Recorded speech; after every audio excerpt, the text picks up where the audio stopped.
Good morning and welcome to day 2 here at IPC Apex. I'm delighted to say that we've had a very busy day yesterday, and today is going to be equally busy with a couple of good panel discussions coming up later this morning. The first one on materials management within the factory, and then later on this morning we'll be talking about etching, cleaning and coating for harsh environments. My first guest this morning is Dave Torp. He works for one of these new companies out there called Mech Nano. Welcome, Dave. Nice to see you. Thank you, Trevor. Always a pleasure to be here. Okay. Can you speak into the microphone? Thank you, Trevor. It's always a pleasure to be here. Always a pleasure to be with Global SMT and Packaging. Yeah. Okay. Thank you. So, now your Mech Nano is one of these companies that's involved in working with CNTs, carbon nanotubes, and that technology essentially has been around for about 30 years now. How does the technology from Mech Nano differ?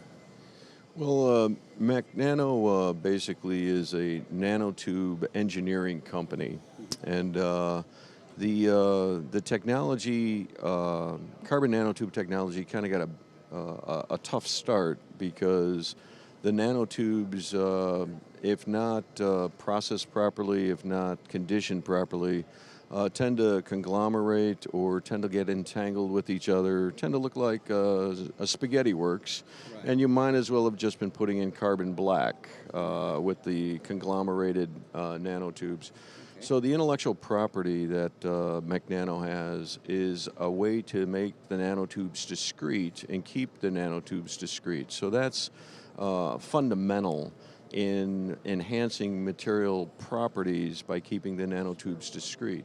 In addition to that, the engineering piece of Mech Nano is we functionalize the nanotubes. We make them better, stronger, more enhanced than they were before. And an example of this would be, putting an iron atom on the edges of the nanotubes. And what does iron do? It provides magnetics. So if I look at the basic, carbon nanotubes, they're great. They look nice. They look exactly like the plastic here. Right. Okay. But they do not have necessarily magnetic properties. Right. Okay. Now, so this structure here has been made from CNTs? Yes, that structure there, the fundamental material within is a photopolymer along with the CNTs. So the functionality of the CNTs is, I have a small magnet here, and you can kind of see there's no magnetism whatsoever. Right. However, if you put iron atoms on the ends, you can create a functional nanotube that has magnetic properties. Okay. So if you look at the magnet, you can kind of see. Mm-hmm. The magnet, you can kind of see. It's drawing the atoms up the magnetic. Yeah. Okay.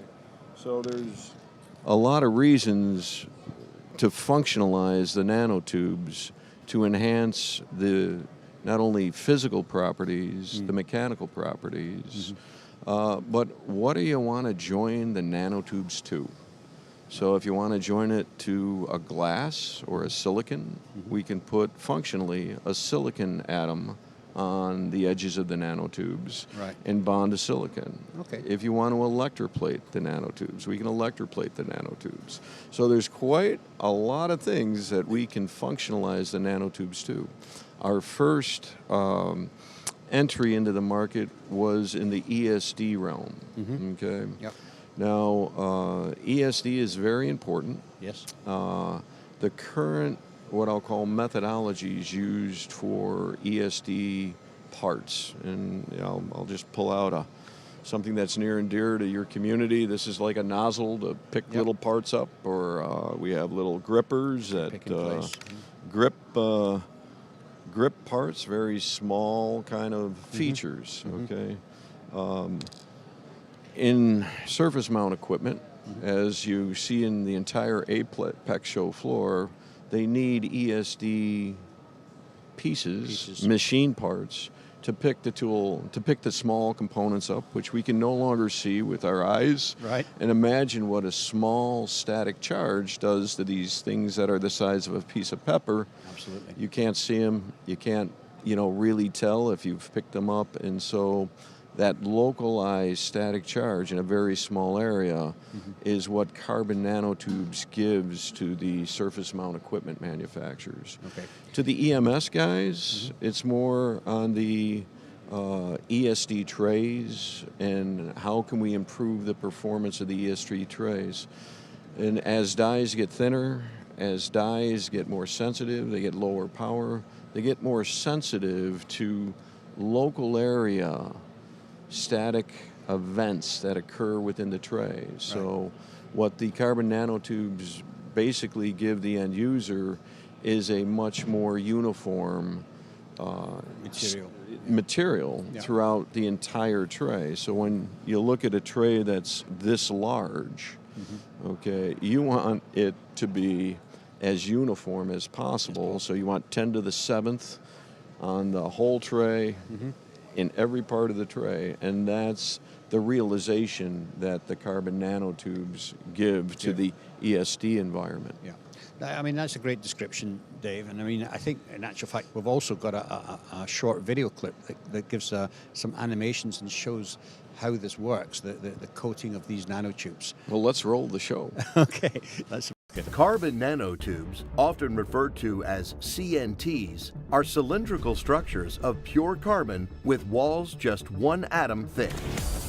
On a scale of things, the diameter of carbon nanotubes are 10,000 times smaller compared to human hair, which is 10,000 times smaller than the average diameter of a water park slide. The most common carbon nanotube production method is chemical vapor deposition. Elementary steps of the carbon nanotube growth process are diffusion, adsorption, and precipitation.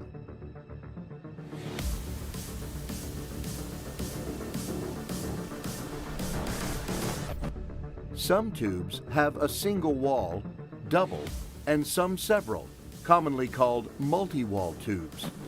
Discovered in 1991 and hailed as the next revolution in material science due to their unique properties, carbon nanotubes are 100 times stronger and thermally conductive compared to steel. They are also 6 times lighter and 5 times stiffer. Compared to copper, they have 5 times higher electrical conductivity, 15 times thermal conductivity, and 1,000 times current capacity. Okay, so that clip there actually was showing us about the history of nanotubes and you know the strength and basic properties they've got.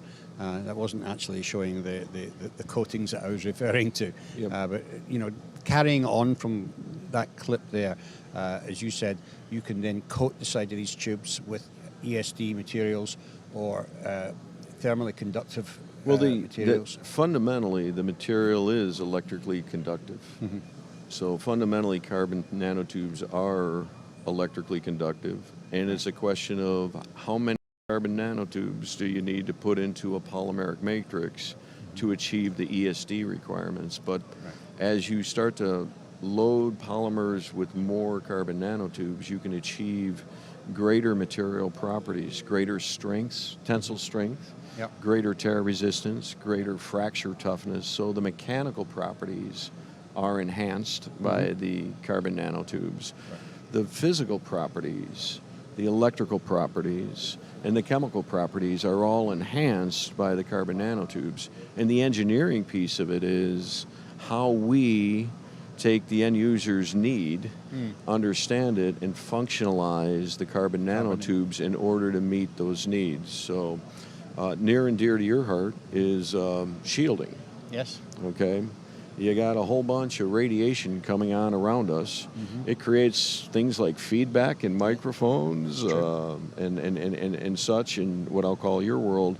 So if we can make a microphone that has EMI and RFI shielding, you can go into the parking lot and have a conversation with not being interfered with by any kind of radio frequency or magnetic frequency that typically interferes in not only the communication sector, but if you look at the aerospace and military sector, these guys are doing advanced communication, and that's where a lot of the engineered carbon nanotubes have a great advantage over what the current state of art is in the industry. So we do see the future as a very bright one with respect to where can we put the nanotubes and what problems we can solve that have been frustrating a lot of the folks in the industry for decades. And so it's really a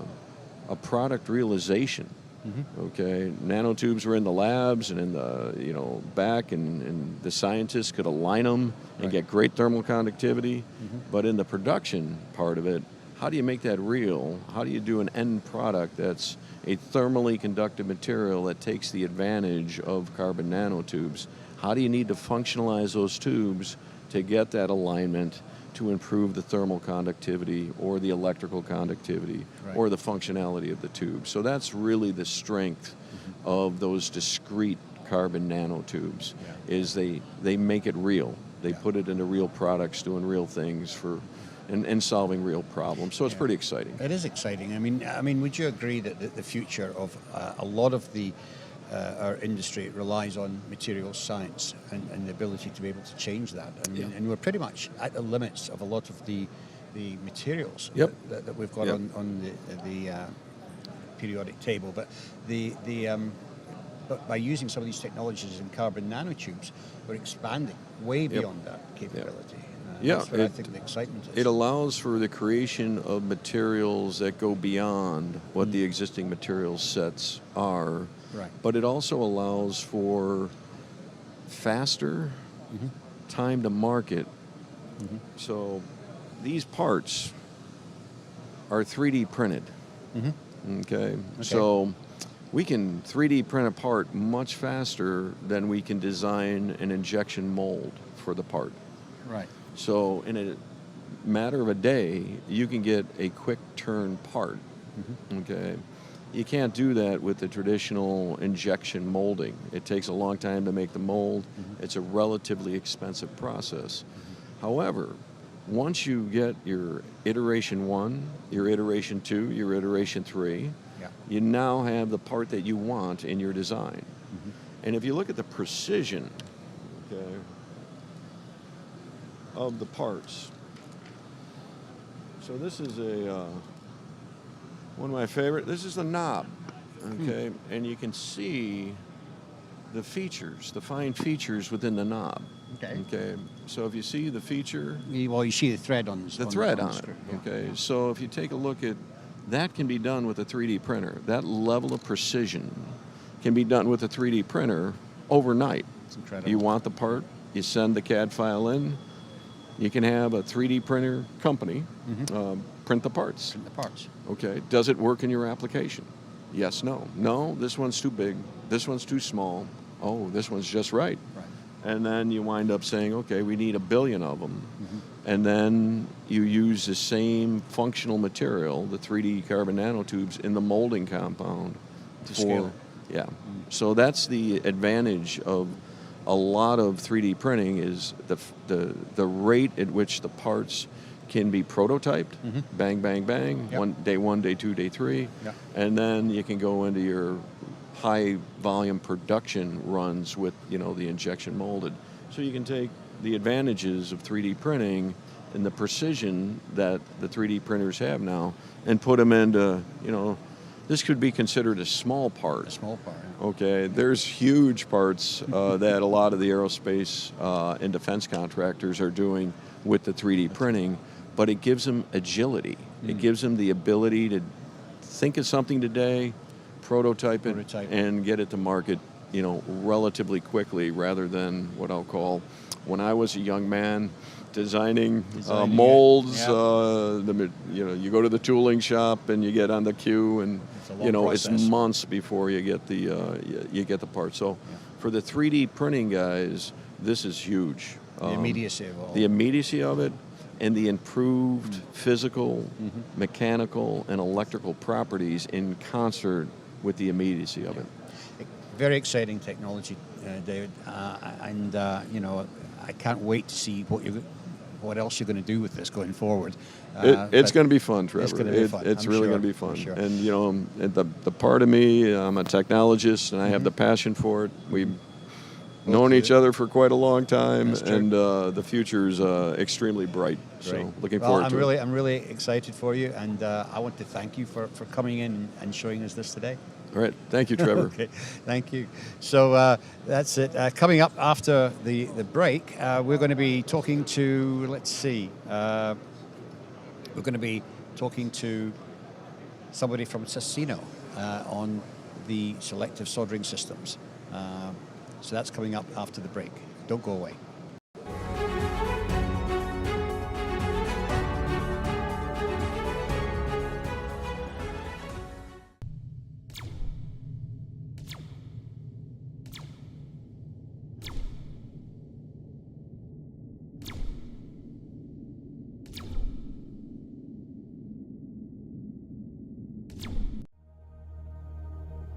The Arch FX manufacturing platform, processing over 1 trillion data points each month, bringing value to every level of your organization. That's manufacturing insights for tomorrow.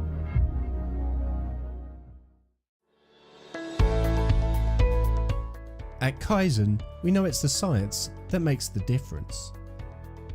The right solutions happen when you care enough to ask the right questions. And we understand that your performance is directly related to ours. Science knows why it works, care knows why it's important.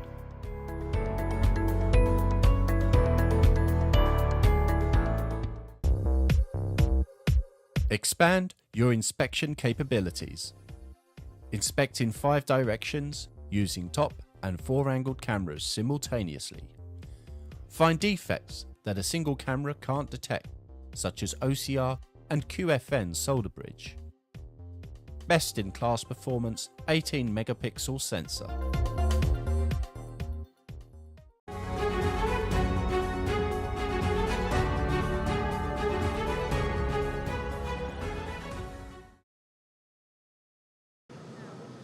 And welcome back. I'm joined now by Mike Young. He's the CEO of Cicino here in the Americas. So thank you, Mike, for coming in and joining us today. Thank you for having me. Okay. So Cicino is it's a fairly new name in many ways, but you make selective soldering systems, I believe. We do. For the industry. So selective soldering, of course, has been around for at least 20 years now. Yes. What makes the machines from Cicino different? Well, thank you for having me first, and I appreciate the question. So Cicino is, the first, it stands for Smart and Steady Innovation, is the name. What we do is we actually created a machine with engineering and input from a group in Germany. Mm-hmm. We did it with one of our business partners, Leo, who manufactures the machines in Asia, and then we use it all with German, Japanese, U.S. parts. So very high quality systems, and we bring them to the States. One of the things that we strive to do is to deliver a very high quality system at a very good cost to the end user. Right. That's our goal. Well, it's a kind of, it's a bit of an oxymoron saying that you make is. using high-end Japanese and German parts, because there's obviously a cost to these. There is. But what sort of elements of the selective soldering system are you getting manufactured in Germany? So we do the assembly in Germany. Mm-hmm. We're using parts that we can source that we know are good quality. Motors and impellers and things like that? Impellers, the pumps themselves. We do an electromagnetic pump that comes out of Germany. We do our mechanical pump actually comes out of Germany. We have a special design on our impeller that our partners came up with that lowers the amount of maintenance that needs to be done to it.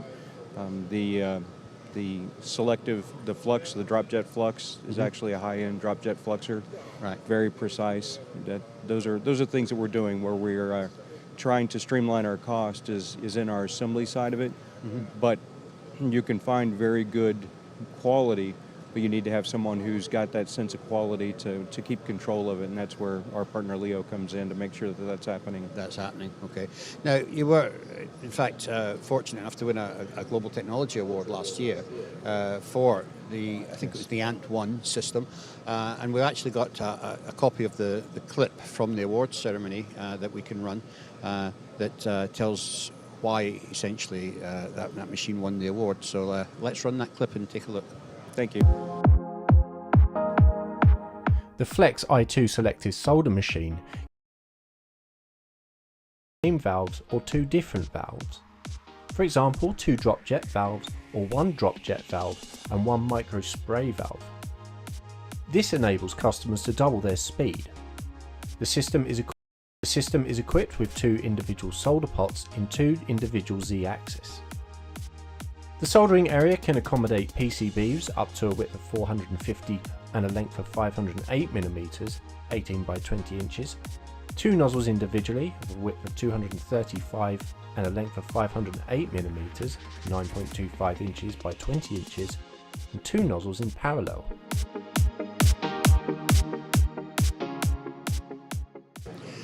Okay, so that was quite an interesting clip there, showing the range of machines that you're using and the size of the boards that they're carrying. Yes. What are the different types of flux applicators that you have? So we actually specialize 3 different fluxers. We have the drop jet fluxer I mentioned earlier. Mm-hmm. We also have a micro spray fluxer that we acquire out of Japan that's a very high-end, very accurate spray fluxer for localized flux. Okay. It's typically used for water-soluble flux. Sometimes the water-soluble flux has a few more solids in it, mm-hmm. so we need to have a little bit bigger orifice for that. We also have a ultrasonic spray fluxer that's made by a company here in the U.S. called Sonatec, and that's one of the options we can put on, again, typically for a water-soluble flux versus a no-clean that we use with the drop jet fluxer. Right, okay. Super. So how's, you say that the machines are manufactured mostly in Asia, yes, and then assembled in Germany. What are your sales like over here in the Americas? So we're relatively new to the Americas. I personally, through my previous organization, was working as a distributor doing some of the sales for those mm-hmm. machines. And then in the last year, we partnered with Leo to bring over Cicino Americas, specifically the equipment that he makes in his factory, that he personally makes in his factory, right? Because we have a high quality of standard that we're seeing from that equipment. Okay. And that's specifically selective soldering, and we have a wave solder that comes from there as well, but primarily all selective soldering. Okay. And do you have a service team over here in the U.S.? We do.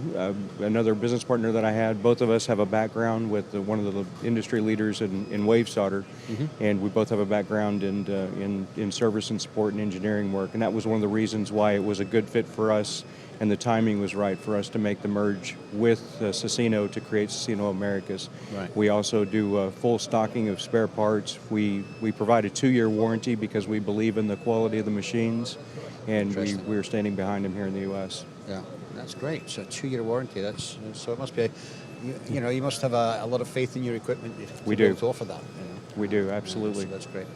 Good. So interesting set of equipment, and I want to thank you for coming in and telling us about it today, Michael. I appreciate you having me. Thank you, Trevor.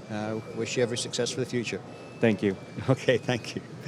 Okay, coming up after the break, we're going to be talking to a representative from the company Robotis.